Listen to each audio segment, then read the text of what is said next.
Assalamualaikum warahmatullahi wabarakatuh. Waalaikumsalam warahmatullahi wabarakatuh. Alhamdulillahirrabbilalamin. Para pemirsa, dengan izin Allah kita berjumpa kembali di acara Lala Tepung ya. Acara Lala ini terinspirasi dari firman Allah. Hidup ini adalah lahwun wala'ib. Artinya menurut Allah sendiri hidup ini adalah senda gurau dan permainan. Artinya hidup ini tujuannya bukan di dunia. Kita sebenarnya tujuannya akhirat, yaitu surga. Karena memang hakikatnya manusia juga dulunya di surga, lalu ke dunia tentu harapannya kembali ke surga. Nah, ada penyanyi, saya lupa namanya, itu yang mengatakan hidup ini panggung sandiwara. Dunia ini bagaikan panggung sandiwara. Artinya kalau dunia ini panggung sandiwara, kita ingin menjadi pemain yang terbaik, yang bisa mendapat piala citra. Tentu yang memberikan piala citranya Allah, yaitu dengan berbuat kebaikan dan kebaikan. Nah, pada kesempatan kali ini, subhanallah, saya kedatangan seorang tamu. Beliau, Allahu Akbar, subhanallah, dia sudah menghafalkan Al-Quran 30 juz. Padahal beliau hanya seorang petani, seorang biasa, bukan seorang anak kiai, bukan anak orang kaya, bukan anaknya orang terkenal, hanya penjual sayur. Tapi biiznillah beliau punya semangat yang luar biasa untuk bisa mengkhatamkan Al-Quran dan menghafalkan Al-Quran 30 juz. Mari kita sambut beliau. Tepuk tangan untuk semuanya. Assalamualaikum warahmatullahi wabarakatuh. Waalaikumsalam warahmatullahi wabarakatuh. Alhamdulillah, matur nuwun Mbak, sampean sudah hadir di rumah saya. Nama jenengan siapa?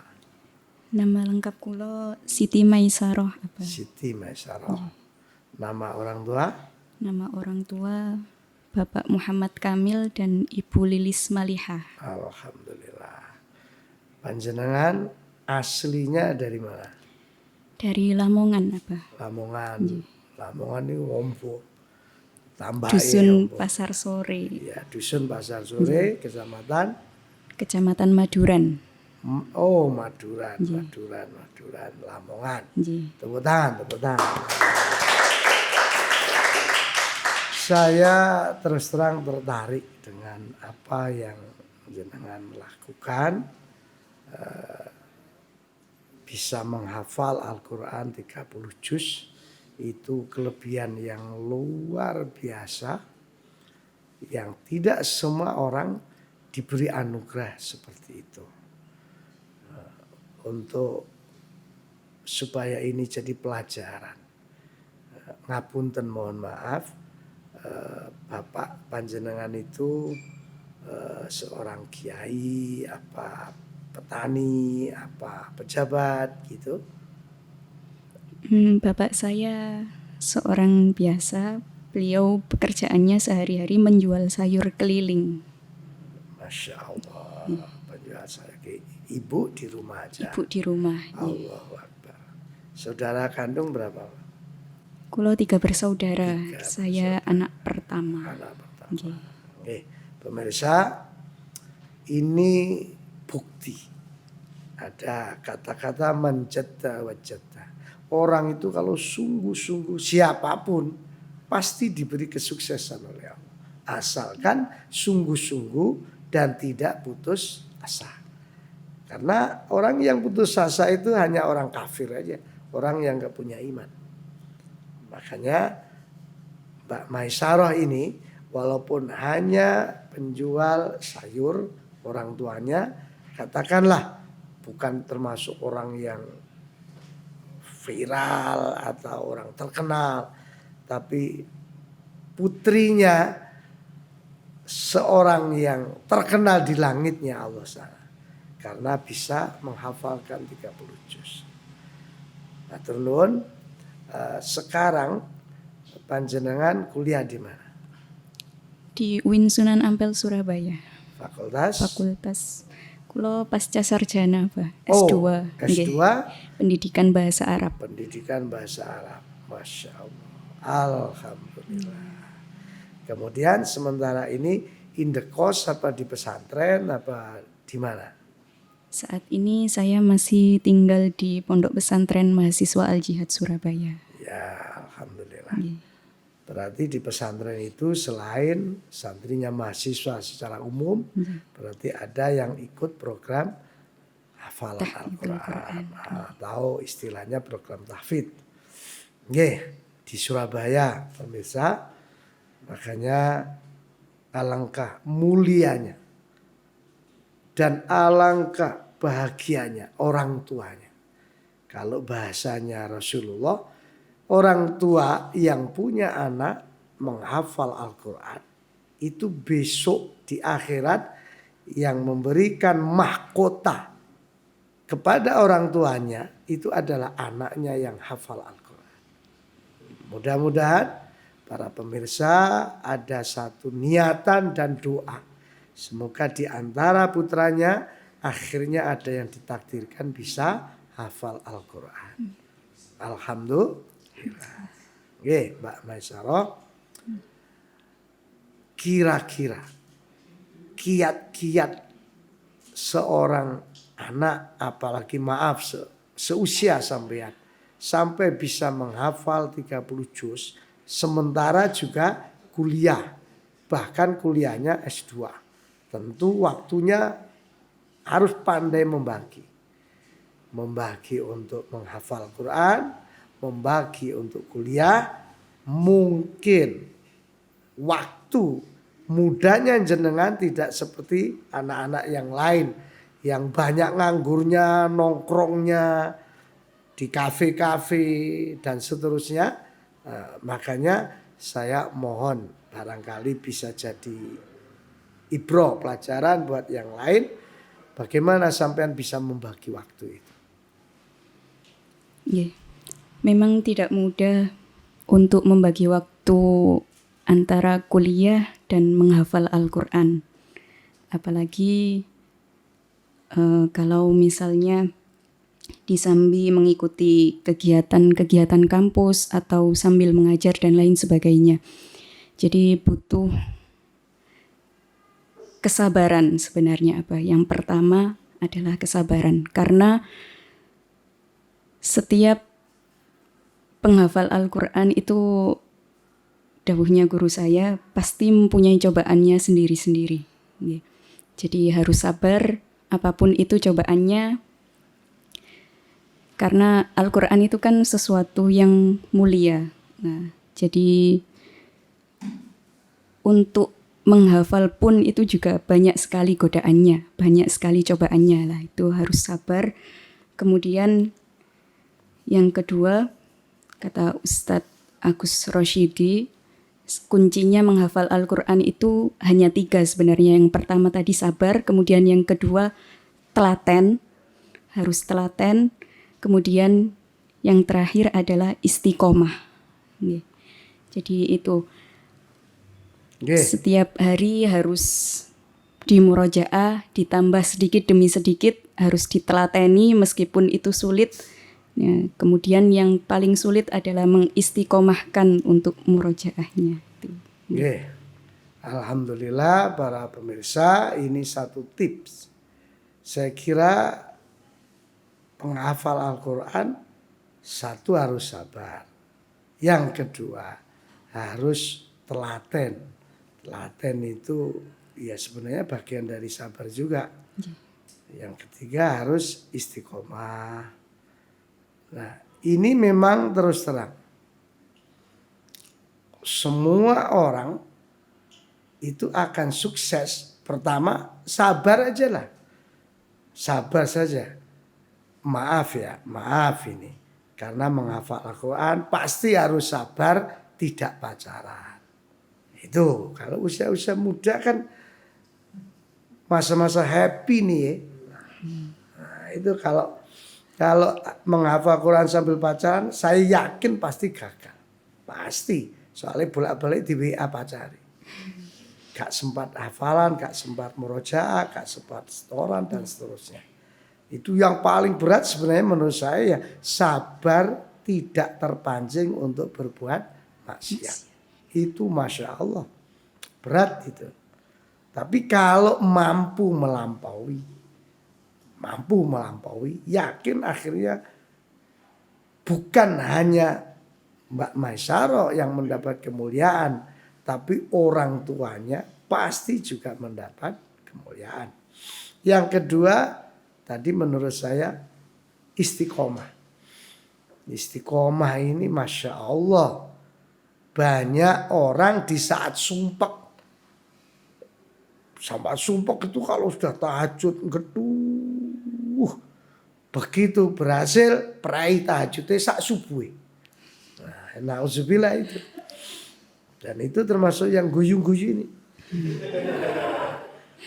Makanya saya kira memang istiqomah ini Masya Allah. Ya nuwun sewu. Bukan hanya penghafal Quran, seorang ulama, seorang penceramah, seorang mubalik, seorang kiai. Itu sebenarnya memang kuncinya ya sabar sama istiqomah itu. Jadi kalau bisa sabar, bisa istiqomah, insya Allah apapun akan diberikan oleh Allah. Tapi semuanya proses. Oke, jadi alhamdulillah ini Mbak Maisaro sudah hadir di rumah saya, di rumah Lala ini. Lala bukan nama orang, tapi lawun walaibun. Jadi kita santai, tapi yang dituju surganya Allah. Menurut jenengan, sekarang ini kan banyak sekolahan-sekolahan yang disebut maju, sekolahan-sekolahan yang disebut favorit. Nah, itu kalau menurut jenengan, sekolahan itu disebut maju di bidang akhlak terutama. Itu diantara modalnya itu apa? Menurut jenengan? Menurut saya, karena kebetulan saya juga mengajar di salah satu madrasah aliyah, tepatnya di Raudhatul Banat, Taman Sidoarjo, itu untuk pembentukan akhlak dari siswa-siswi yang pertama kali harus dibiasakan adalah setiap pagi siswa-siswi di madrasah tersebut setidaknya diajak untuk membaca Al-Quran. Kemudian sholat duha dilanjutkan dengan membaca Al-Quran itu untuk pembiasaannya. Kemudian karena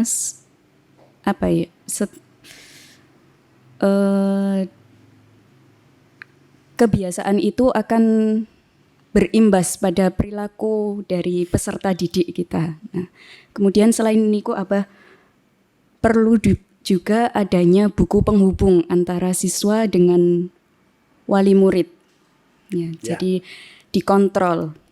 Tapi kalau di pondok, misalkan madrasahnya, alangkah lebih baiknya kalau madrasah itu dibarengi dengan pondok pesantren lah. Itu alangkah lebih baiknya, jadi bisa langsung dipantau oleh ustadz-ustadzahnya sendiri. Istilahnya diasramakan. Nggih, diasramakan. Ya, saya kira para pemirsa, jadi memang untuk membentuk akhlak ini enggak harus modalnya ya Al-Quran itu.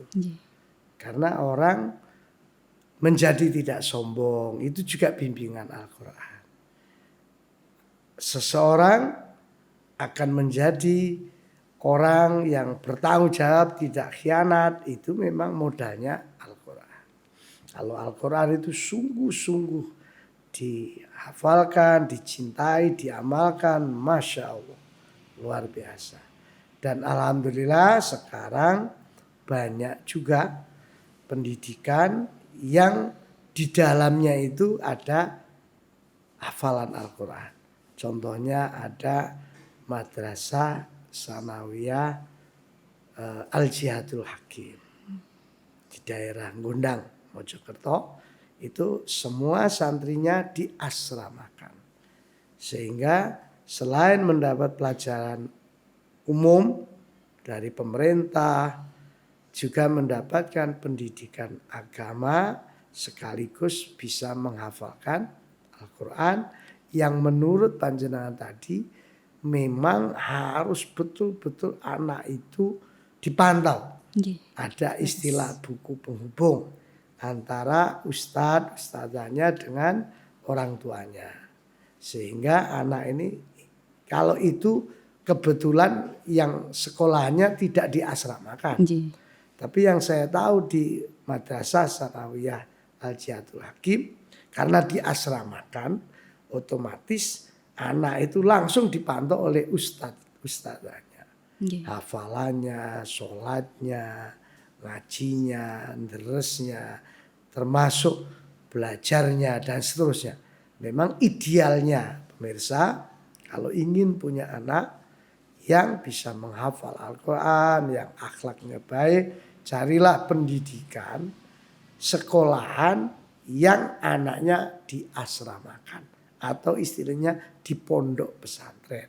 Insya Allah jadinya beda jauh dengan anak yang hanya sekolah walaupun ada pendidikan hafal Al-Quran tapi dia pulang. Nah, pulang ini kan anak sekarang Masya Allah. Pamitnya pulang tiba minggir yang gone gim-giman. Nah, itu banyak itu contohnya kayak gitu. Makanya alhamdulillah Mbak Maisyarah ini memang juga dari pesantren, juga penghafal Al-Quran, bahkan dengan izin Allah sekarang sudah bisa S2 walaupun orang tuanya seorang penjual sayur keliling. Masya Allah, ini menjadi satu pelajaran lah, ibrah buat kita semua. Karena memang hidup ini panggung sandiwara. Siapa yang paling pandai memanfaatkan waktu, dialah yang menjadi juaranya. Tapi siapa yang lengah dari memanfaatkan waktu, ya tentu dia akan ketinggalan segala-galanya. Oke, Mbak Maisyarah, saya mau tanya begini. Orang yang hafal Al-Quran itu kan nggak cukup. Artinya nggak cukup itu modal dengan hafalan saja yang tadi disebutkan oleh Mbak Maisyarah harus dibarengi dengan akhlak. Nah, ini yang menurut saya sangat penting karena kadang-kadang ada orang yang tiap hari suka baca Quran, tiap hari murojaah, hatinya belum sampai ke situ. Ini yang pernah saya dengarkan dari ustadz-ustadz ternama. Makanya orang harus benar-benar dibarengi dengan akhlak. Nah, sebenarnya kalau menurut saya bukan hanya penghafal Quran orang yang punya akhlak itu. Walaupun dia seorang insinyur, kalau ingin mulia ya harus dibarengi akhlak. Walaupun dia katakanlah ahli matematika, harus dibarengi dengan akhlak. Mungkin dia ahli bahasa Arab, bahasa Inggris, harus dibarengi akhlak. Karena anak-anaknya orang Inggris itu kecil-kecil sudah pintar bahasa Inggris. Gak usah kursus. Orang Arab juga begitu. Saya haji, umroh, anak kecil-kecil lu kok pintar bahasa Arab. Dibayar anak orang Arab. Nah, makanya memang harus selalu dibarengi dengan akhlak. Nah, menurut atau sarannya Mbak Maisyarah, apalagi kan sudah mau S2 selesai. Sarannya kepada semua sekolahan yang berbasis pesantren, berbasis Al-Quran, itu yang terkait dengan akhlak itu di antara resepnya itu sarannya apa kira-kira? Mungkin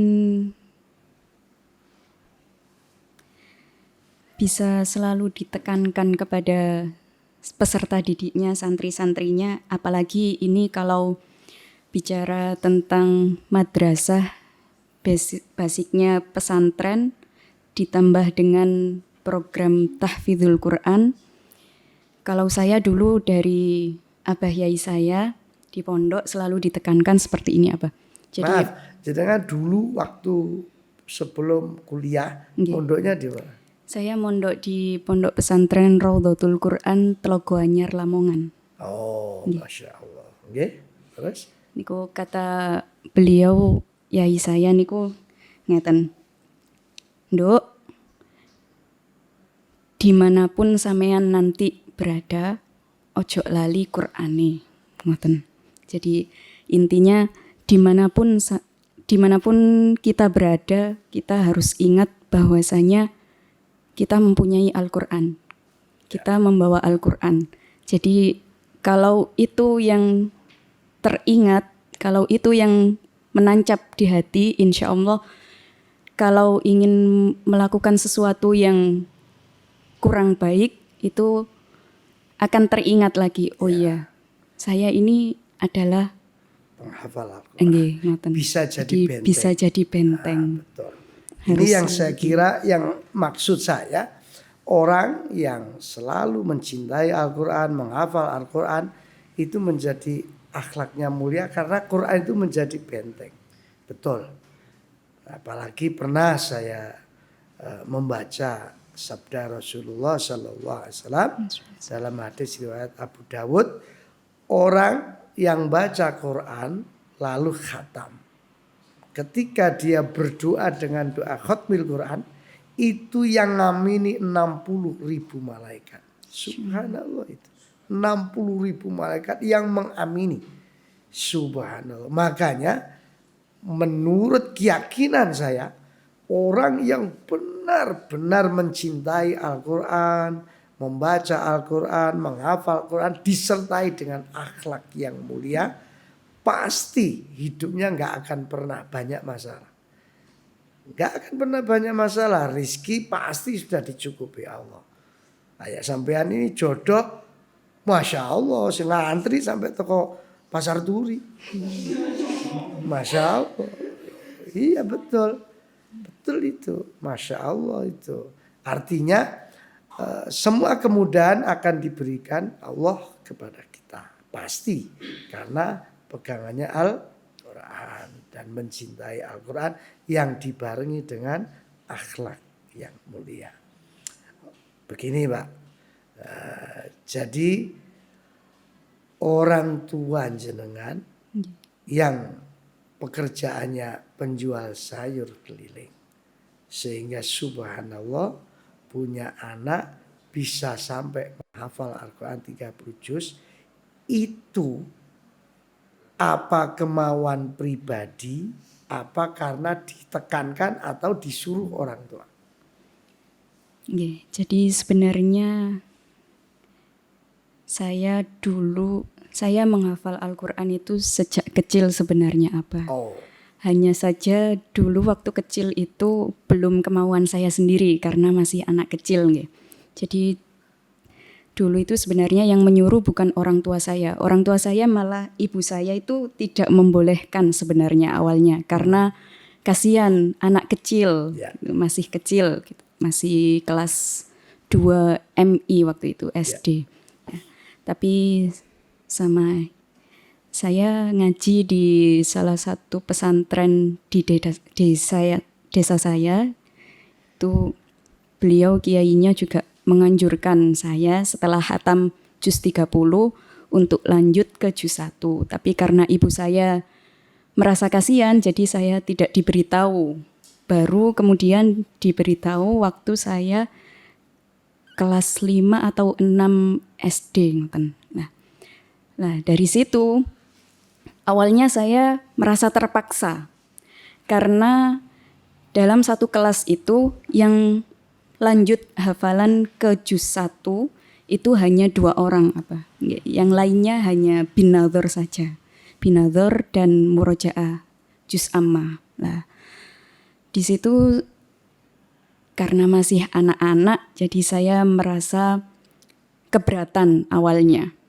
Dan kemudian akhirnya sampai lulus madrasah ibtidaiyah, di situ saya memutuskan untuk tidak melanjutkan lagi hafalan Al-Quran saya. Waktu itu saya baru dapat 3 juz, juz 1 sampai juz 3.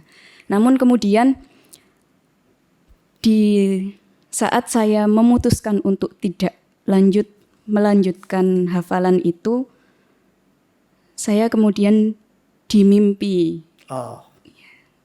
Jadi berkali-kali itu saya bermimpi didatangi oleh Abah Yai yang intinya beliau meminta saya untuk kembali lagi melanjutkan hafalan. Tapi saat itu hati saya masih belum terbuka. Saya masih kekeh dengan pendirian saya tidak mau. Saya ingin seperti teman-teman saya yang kalau berangkat mengaji itu bisa bebas tanpa beban apapun, sedangkan saya harus menyiapkan hafalan dan lain sebagainya. Nah, saya masih berpikirnya ke situ. Jiwa kekanak-kanakan saya masih bermain. Masih anak-anak. Nah, tapi kemudian saya gelisah. Waktu SMP itu mungkin kelas 2, ya belum sampai 1 tahun saya berhenti untuk tidak menghafal, untuk tidak melanjutkan hafalan, hanya murojaah saja, murojaah juz 30 dan surat-surat penting. Nah, di situ saya mulai merasa gelisah. Nah, karena saya rasa di situ saya mulai sadar. Saya merasa hidup itu ada yang kurang, seperti ada yang kurang, gelisah. Nah, tapi saya tidak berani untuk kembali lagi matur ke Abah Yai karena dahulunya saya yang tidak mau. Nah, padahal sudah dipaksa berkali-kali tapi tetap tidak mau. Akhirnya saya menahan itu sendirian, tidak ada yang tahu. Orang tua saya juga tidak tahu karena orang tua memang tidak pernah memaksa saya untuk menghafal. Jadi itu saya pendam sendiri sampai kemudian saya lulus SMP, saya minta dipondokkan. Akhirnya saya berpindah ke Pondok Pesantren Raudhatul Quran Lamongan, tapi di situ juga sebenarnya belum ada program tahfidnya apa. Hanya saja baru dibuka program tahfidz itu ketika saya kelas 2. Nah, kelas 2 aliyah. Kelas 2 aliyah. Kemudian setelah itu saya sebelum dibuka program itu sebenarnya saya selalu berdoa. Saya selalu berdoa setiap malam itu berharap semoga di pondok ini, di pesantren ini ada program tahfidz sehingga saya bisa melanjutkan hafalan. Dan alhamdulillah terjawab ketika kelas 2 pertengahan itu di aliyah. Di aliyah. Jadi saya sampai di sini kita bisa mengambil pelajaran dari cerita Mbak Maesaroh. Jadi awalnya sebenarnya beliau sangat berat. Awalnya. Apalagi kan teman-teman seusianya gak banyak yang ingin menghafal Quran. Semacam sendirian. Tapi pada akhirnya ketika dia tidak ingin melanjutkan, justru mimpi didatangi Pak Kiainya untuk melanjutkan. Dan pada akhirnya ada kegelisahan. Karena mungkin Qurannya ini yang selalu mencari sampean. Oleh karena itu ini pelajaran yang bisa diambil dari semua yang diceritakan Mbak Maesaroh. Perbuatan baik itu memang awalnya harus dipaksa. Awalnya loh ya. Jangan gurung-gurung dipaksa udah ngomong ikhlas. Ya nggak jadi seperti santri. Misalnya ya santri apakah mahasiswa, apakah di pondok pesantren atau apa. Kalau yang namanya jamaah itu nggak kasarnya nggak ditekankan, ya turu dok. Jangan dipaksa-paksa harus ikhlas. Ya nggak jadi. Makanya sebuah kebaikan awalnya memang harus dipaksa. Awalnya. Nanti kalau sudah menjadi satu dengan dirinya, akhirnya ketika tidak melakukan akan merasa seperti kehilangan sesuatu yang membuat Mbak Maisaro ini akhirnya seperti istilahnya itu galau. Galaunya yang lain-lain ini kan galau ditinggal pacari. Kalau Mbak Maisaro kan galaunya karena ditinggal Qur'annya itu. Memang rotok seci. Makanya ya semoga-moga ya untuk barokah Quran. Walaupun ya alhamdulillah namanya orang hidup macam-macam istilahnya. Makanya saya ikut bersyukur kepada Mbak Maisaro yang masih menekuni terus menjaga hafalan Al-Qur'annya dan masih tetap untuk kuliah S2-nya, Masya Allah. Ini luar biasa. Tepuk tangan. Masya Allah. Dan ini bisa menjadi pelajaran buat orang tua, panjenengan. Jangan takut anaknya hafal Quran terus ono omongan, "Ku nak gak kuat gendeng." Justru sing gendeng itu sing gak nate ngaji. Mau ngaji kok gendeng. Itu omongan yang sampel itu. Ya, makanya harus yakin. Justru dengan Quran ini kita akan dibimbing hidup kita oleh Al-Quran. Gak mungkin ono Quran gendeng itu gak mungkin. Biasanya sing gendeng itu wiritan sing gak ono kiai ini. Sing tujuan iku cewek. Khususon Badriah, Markamah, Fatona, Al-Fatihah. Kuwet tuh. Dibayare gak gelem. Ya. Gendeng akhirnya. Akhirnya dia baca zikir bukan untuk mencari Allah, bukan mencari ridhonya Allah. Maunya kan manusia yang dicari. Nah, itu salahnya orang kadang-kadang zikir. Akhirnya dia nggak mencari ridhonya Allah, tapi maunya mencari ridhonya manusia. Ya stres malah. Makanya ini juga pelajaran. Siapapun yang cinta Al-Quran, cinta sholawat, cinta zikir, ditoto dhisik ati ini. Saya baca Quran ini mau apa? Kalau cuma sekedar hafal Quran supaya ben diarani pinter, eman otaknya. Mestinya orang baca Quran, hafal Quran supaya urip diridani Allah. Sampean yang cinta sholawat, ketika baca sholawat mau apa? Mau ketemu Kanjeng Nabi atau kepingin mamer nih suara nih. Karena merasa suaranya indah, keli-keli, terus waduh, nak maca sholawat itu sampai kadeh dong nangis. Padahal sing maca dhewe iki asline atine bosok. Umpamane lagi umpama. Dan malaikat Maha tahu. Jare malaikat kaya doare. Sing rungokne nangis karena merdunya suara, terus kemudian iramanya yang luar biasa. Tapi malaikat yang nyatet raqib kan Maha tahu. Nah, itulah makanya saya mohon setiap kita melakukan amalan kebaikan selalu pertanyaannya, saya mau apa ini? Saya termasuk panjenengan yang misalnya mau ceramah sebagai mubaligh atau panjenengan orang kaya yang mau memberi sedekah ke anak-anak yatim. Harus ditanya dulu hatinya itu. Sedekah ini ben diarani wong sugih sehingga pinter nyantuni anak yatim atau memang betul-betul mensyukuri nikmat. Banyak orang kepleset di sini. Sehingga kalau dia nyumbang ke masjid hari Jumat gak diumumno, ngamuk deh. Ngamuk. Sampai tekele dicukili mana. Masya Allah.